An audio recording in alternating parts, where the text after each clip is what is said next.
If you want to reset your Konica Minolta printer, well, there are a few things that you may want to do here. So, first things first, you want to get into the administrator settings here.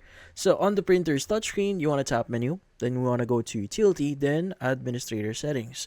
Now, if it asks for a password here, the default one is going to be 1 through 3, 4, 5, 6, 7, or just 0. So, just type in zeros 8 times, unless your office changed it. Now, also inside the administrator settings here, you want to look for system settings, system admins, or initialize. So different models label it slightly different. So this is where Konica hides all the reset tools.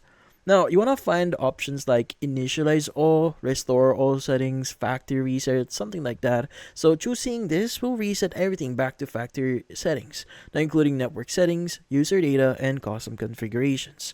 Now, the printer will ask you to confirm since this erases all custom settings, so just tap yes or OK to start the process, and it will reboot automatically afterwards. Now, the printer will restart itself, and Konica machines take a moment since they reload system firmware during the reset. Now, once it powers back up, it behaves like it did the day like it did on day one.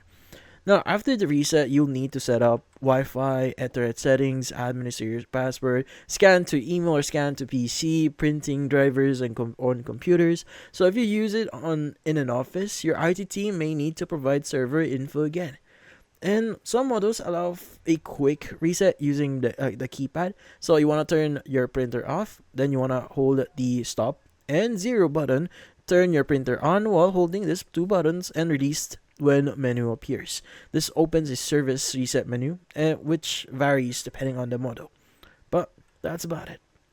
So hopefully this video was able to help you like and subscribe to our channel. Thank you for watching.